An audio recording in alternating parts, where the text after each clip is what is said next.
Hello and welcome to episode 2 of All-Out AOS presents Tip of the Spear. Stick in the name then.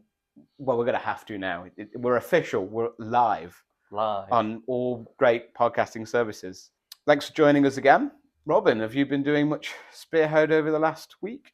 Not really last week as such, but I did win our local week with the previous Spearhead that we just did, the Yanastra one. 2 solid victories right at the very end. Yep. I mean, you couldn't have picked it better by the fact that both of them had big monsters.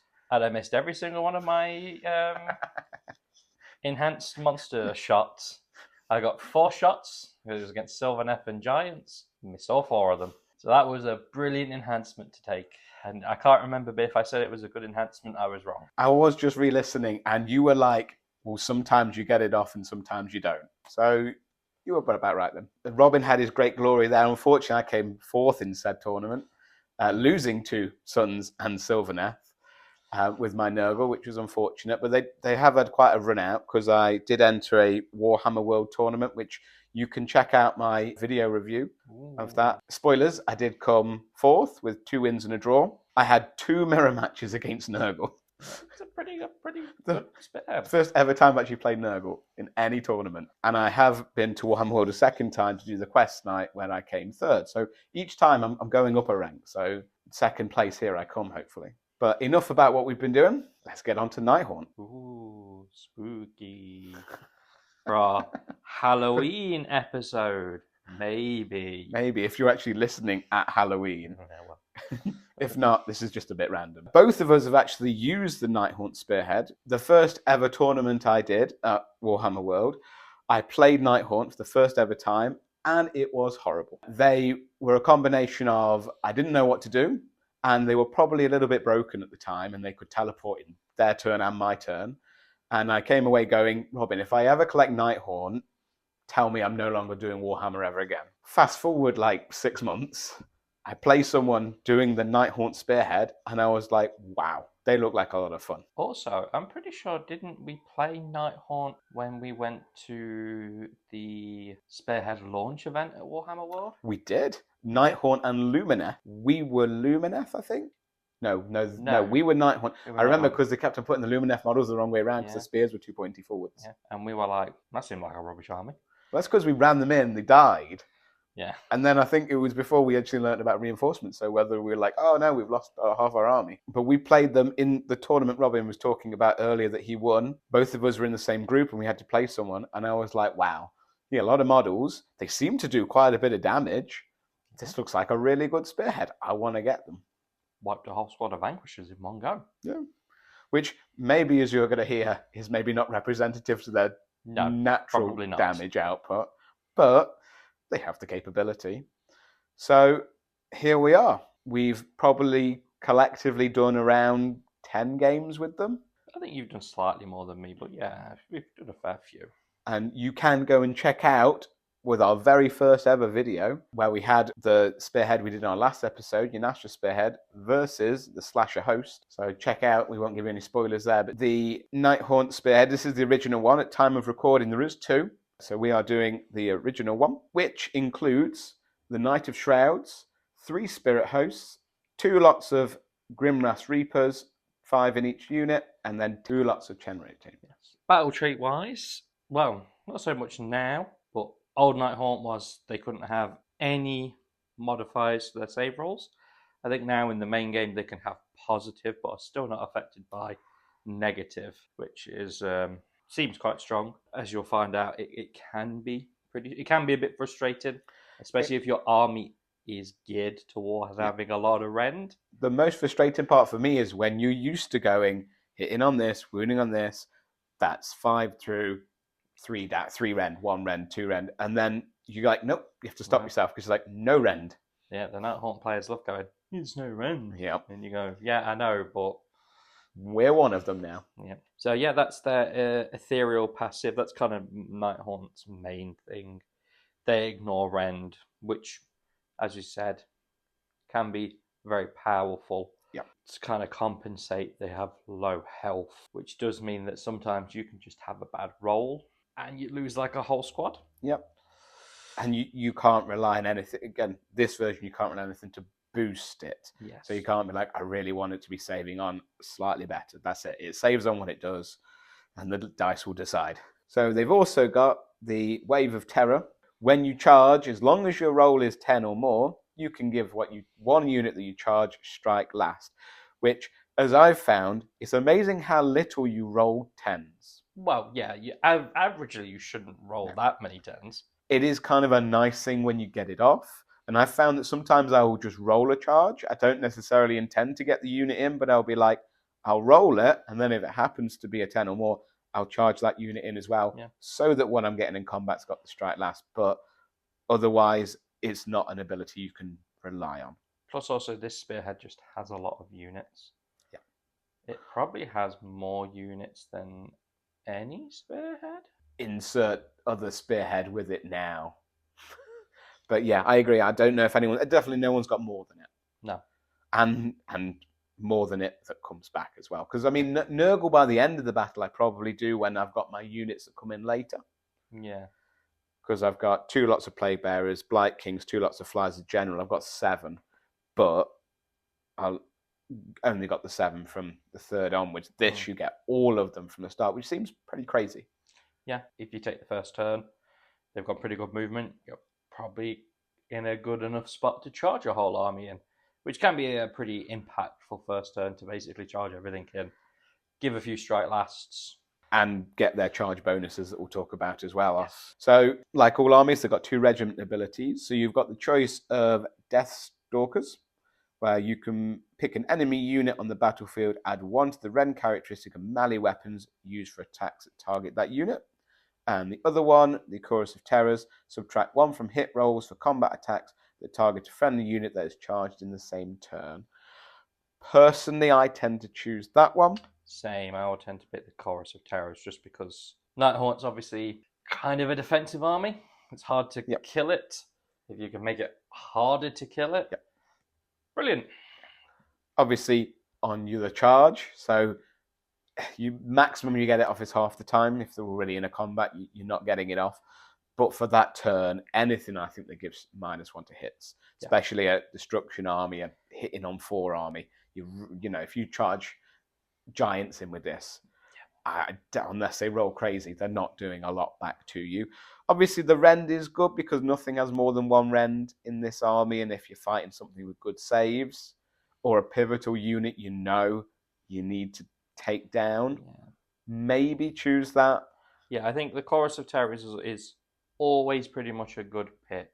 Deathstalkers, there's probably some armies that's a valid pick over it. For enhancements for the army, so you have 4 choices for this. Soulfire Ring, so if any models were slain by your general this turn, heal D6 your general, and that's the end of any turn. We've got a once per battle one, Beacons of Negacia. I guess it's Negacia. It's Nagash. Nagash. Who knows? Beacons of something related to Nagash, where you return 1 slain model to each friendly unit on the battlefield. You've got Cloaked in Shadow. No more than 1 enemy unit can target your general with attacks, shooting, or combat per phase. And last one, Shadow's Edge. Your general's Sword of Stolen Honor has crit mortals. I think they're all pretty good. They are pretty good. I think I've not gone for I need that one. I normally mix it round. The crit mortals on your general is good. Yeah, that's the one I tend to pick because the army does struggle against good saving armies. Good saving. I don't think you've got any other way of doing mortal damage. No, that's so if something's got a good save, that's your only way to get through it. So I think that's a solid one, especially how you're going to use your general. Yeah.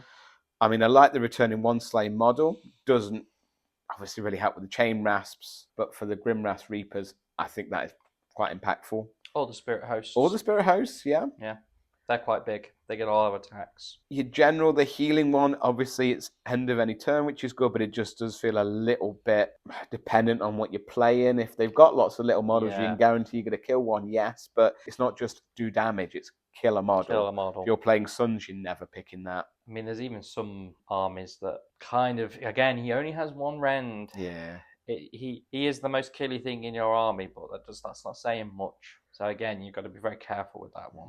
And even though it's only heal D6, it's heal D6. It's heal D6, so you could just roll a 1 on You it. could just roll a 1. Yep. And if he's needing that healing in combat, He's not got enough health to probably yeah. last if they're... I mean, 5 health with a 4-up save.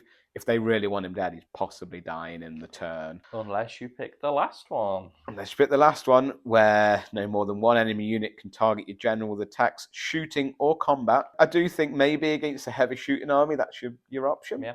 Just so only one of the units is shooting him. I think it just gives you a bit more freedom to throw your general out there and be like, you kill him with your one model. Because that's one unit's attacking him, that's it. You could also use it quite strategically. Charge your general in, lock up 3 or 4 things. Yep. Only one of them can attack. Yeah, 3 of them are standing there doing nothing. Yeah. I think that's really good. Obviously, my only thing about that is you're probably not doing that because you want your Spirit Host with him to give him the ward. But that's still a tactic. And if you are playing Fire and Jade and the cut off the head card, it makes that a lot harder. Maybe a little bit less significant for Sand and Bone because there isn't a card for killing the general. So, on to the actual models. Well, what we've just been talking about. Your Knight of Shrouds. Everything in this army moves 8. So he's got 8-inch move, 5 up health, 2 control score, which is pretty standard for a hero, and that 4 up save that cannot be modified. Yes. He gets 5 attacks, 4s and 3s, 1 rend, 2 damage. I mean, he's already got crit auto wound. Yeah. So giving him the mortals is good, but you're taking away your auto wound, I guess. Yeah, it's only a small upgrade. Yeah. It's just like, again, if you're against a high save army, it's probably what you want to take. Yeah. And then he's got his hero phase ability where he can pick a friendly unit wholly within 9 and he can give it a 5-up ward until the next turn.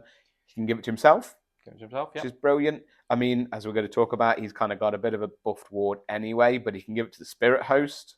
They can go around as a pair. I mean, that's typically, well, let's face it, that's typically what most people do. I think first turn you give it to something else you're charging it in, because after then you're probably not wholly within 9. 9's tricky. Yes. I think wholly. Especially when you've got quite big units. Big I know units. 5 isn't necessarily a massive unit. His base is pretty small. Yeah. It's not like he's getting a good radius for that. Yeah, I think it's brilliant ability. Good hero. I mean, again, everything in the army has a ward already. It's death. Yep. But yeah, just making that a 5 from a 6 doesn't seem like a lot, but doubles your chances. You can tell the difference between a 5 and a 6. Huge. On your ward. I mean, mathematically it is a big difference, but it's still amazing how good a 5 is to a 6. So anything that can do that, I think, is very, very powerful. Until your next turn as well. Yep. So if he dies and they double you or something, you've kind of still got it for a couple more turns. Yeah. If it's just your turn, wouldn't be as good, but I think that makes it pretty powerful. You've got your Spirit Host, which you do pair him up with, and we'll talk about that in a second, but they also move 8. They have 3 health, a 4 up save, only 1 control score, and they're quite big bases. Yeah, I think there'd be 2. I think because, again, you take them around in the general, they're a block of 5, basically. They're all alive. Yeah. He's 2, they're 1 each. I feel like if there was 2, maybe a bit too good, because it's not like you're struggling to control things with the amount of models you've got in general. There's an argument for it, because there's quite a few heroes that are control score 5, so you would make them then control score 8 going around together. Maybe that would be a little bit too strong. It's a bit too strong. Yeah. Their thing is they'll sit there, they'll not die very quick, and they'll just sort of hoard you. They don't tend to be a very killer unit. 6 attacks each, so you are rolling 18 dice, but 4s and 4s, no rend, 1 damage. Still that crit auto wound, but I am a bit like, they are there for this ability, which is, as long as they're within 1 inch of your general, they give him a 4-up ward. Yeah. 4-up ward's just crazy. Yeah. A word of warning, when I played this with someone, he charges Knights of Shrouds in, and then missed the Spirit's Host charge. Yes. And his general then died, because he was just relying on his 6-up ward. So if you are playing these, always, always, always charge the Spirit Host first. Yes. Guarantee they're getting in until you do your general. Yeah, which does make it a little bit hard, because you might potentially block yourself. Yep. Luckily, everything in the army has flying, so you can maneuver a little bit as well. So you could potentially leave that gap for your general. Like I said, that's kind of the tactic you want to do. That they are a block unit together. If they decide to attack United Shroud's, brilliant. He's warding it all on a 4. Save a 4, ward a 4. You're shrugging off a lot. If they're going for the Spirit Host, great. They're not trying to kill your general. Yeah. It's kind of just a real big boost. I only need one Spirit Host to give him that 4 at ward. Yep. Just keep that 1 inch. Yep. Because a lot of things I auto go into, it's combat range. No, it's 1 inch. So just be careful. When you're removing dead models, just be careful. Yeah. Also be careful with your pilings. Don't fire your general in 3 inches with your attack and then have the thing that you've just moved closer to smash your general because you're no longer within 1 inch. Yeah. So I think that's for new players, just a bit of a watch out thing. Now, next is probably the unit that I think is your most significant in the army, and the ones that are going to do the most damage, but also need to be protected. Yep. So your Grimras Reapers, moving 8, 1 health each, 1 control score, 4 up save. So you're getting 2 lots of 5, which is handy. And if they're in one big block together, they're getting a lot of dice because they're each getting 2 dice, 4s and 3s, 1 rend, 1 damage, crit auto wound. The thing that kind of makes them the killy and the good thing is if they have all 5 of their models, they will crit on 5s. But it's very easy just to lose 1. Yeah. So you've got to be very careful with that. Yeah, with that 1 health, you could easily just lose 1, and that's a lot of their potency gone. Yeah. I mean, they've still got the 1 rend, still rolling 10 dice with auto wounds, so you're going to get enough through that they'll do a bit of damage. They are not reinforced, so if they are gone, they're gone, barring any cards. And I mean, a 4 up save's good. 6 up ward, potentially a 5 if they're, like you say, from what we were saying before, giving your general, give a squad of them the 5 up ward turn 1. Yeah. The one you're more than likely going to charge in near the start of the game. Just, I would say, be wary of these because of just the 1 health. They could kill 2 or 3 of them, and they're not doing a lot. Their potential does drop pretty quickly. And the one thing that we'll talk about this army is that it isn't the killiest. So anything that's stopping your killing this factor, really help. It can be a rough game if they're dead quite early on. And your final unit, your Chain Rasps. Moving 8, 1 health, 1 control, 5 up saves. That's the worst in your army. It's the one that catches you out because you get used to everything saving on a 4. And then suddenly you've got to remember that they save on a 5 with their 6 up ward. They do have 2 attacks each, 4s and 5s, no rend, 1 damage, crit auto wound. I find when I'm rolling the dice, I'm just looking for 6s because of the wound on a 5. Obviously, they have the ability add 1 to wound rolls if they've charged this in the same turn. That's still only making you a 4 and a 4. Yeah. No rend, 1 damage. It's nice. It's nice, but you can't rely on any damage. Yeah, they're really not. Coming. It's clan rat territory. Yeah. I mean, I would say the best thing about this unit is that they're reinforced. Yeah. And you can throw them in a lot of models, so maybe control on an objective, but if the opponent's trying to kill them, you're like, great. They've come back again. And you've also got the fact of they are Nighthaunt, so you could again potentially give them a 5 up ward and a 5 up save. Yeah. That's quite a tanky unit. Yeah. If you throw it into like a Trogs or a Storm Fiend or something that has high damage but low dice, they might actually do really well against them. Yeah. Because they'll just soak it up. Especially if they've charged, got a 10 or more, given strike last, couple of units have hit first and done enough damage to kill a few or at least lessen the attacks coming back, they can just sit there. You can have 10 control score that's awkward to shift. That's enough to like fill up an objective and block people, which is kind of what we use them for. I think they're one of the best units because their movement's good enough to get them to places. Like we said about flying, you going through things makes things a lot easier. Yeah. And then you're just going to sit there and slowly die, but either hang on long enough to block everything or die and then come back. So as a whole army, I rate this pretty highly in terms of its capabilities for most things. I would say its movement's probably its best thing, that everything moves. It's not like you got, that's my slow unit, they're not getting there. Everything's getting generally where you want it. So what we said about it is they were very good in the Fire and Jade board because barring you setting up really badly or your opponent setting up really well, there isn't a single card that you probably can't do with a Nighthaunt turn 1, which there's not a lot of armies that can do that. Yeah. because they can be. Granted, they would need a good charge, but they can literally be a third of the battlefield edge. Yep. 2 units at the side for take the flanks. Hold ground. You can pretty much reach every objective. Again, requiring not a massive charge, but a decentish charge. But I think, and as well as that it doesn't matter that the unit's doing the thing. Yes. Because sometimes my problem is I'll go, all right, I've got the card for enemy territory not in combat. And I go, great, my only unit that can do that is now not in combat. Yeah. And so, whereas Nighthaunt, I don't mind throwing a Chain Rasp unit to sit not doing anything other than score me the card. Or, like we said, flanks, staying back to hold ground. I think they are probably the best one for that. Sand and Bone? Sand and Bone, I think, requires a bit more killing and fighting, which this army isn't brilliant at. Spoilers, I got Dig 2 Graves, and I was like, I'm just not going to do that. I can't guarantee to kill 2 things with what I had. Very hard to do. But then again, saying that, there's still a lot they are able to do. They've gone from easily being able to do every single one of them to easily being able to do 80% of the cards. Yeah. Which is kind of their main thing. You'll probably not kill your opponent. They'll probably actually slowly kill you.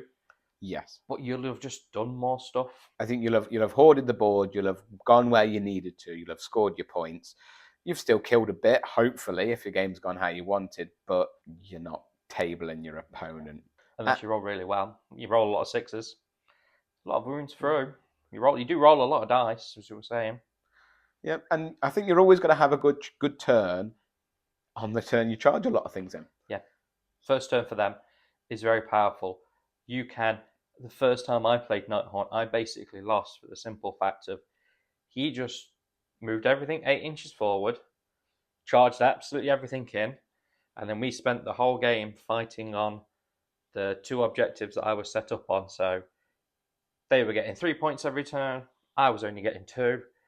They were doing cards fairly easily, and I was really struggling for cards because you're in combat. There's only so much you can do sat in the corner on your side of the field. So I do think that they are a really good army for that. Obviously, again, like we said with the saves, brilliant. You know, you're going to be knocking off a lot of damage. For sort of weaknesses, obviously, it is a death army, so there's no shooting. No. So you are relying all on your combat. And as we said, it is not the killingest army. Yes, especially against a good saving army, you'll struggle to really kill anything. Yeah. And if you're playing a good player who doesn't wipe out your chain rasps, targets everything else, leaves a couple of them left, it can be I think you probably struggle end game. You have a great start, go right mid or end game. You've just got to have relied on it. You've got to have scored your points and hope they can't catch up. The only real weakness is they're just not that killy. So as an army as a whole, for assembly, for putting them together, for the models, I would say they're really good, especially if it's your first one. The assembly is not bad. You've got a lot of models. It's probably the only downside is compared to some spearheads that have got maybe 5 or 10 or 3. You have got a lot of assembly, but they were push fit. They went together pretty well. And painting, actually, because they're mostly cloaks and colours, that they are quite a quick one to paint and they look fine. Yeah, I think they're quick to paint and they look fine. And they're also, if you want to put the extra effort in, you can make them look really cool. So if I'm giving them on our scale of 5 rating, I'm giving them a solid 4 just on that. No, they haven't got that incredible model to put it up to a 5. Yeah. But everything generally is good.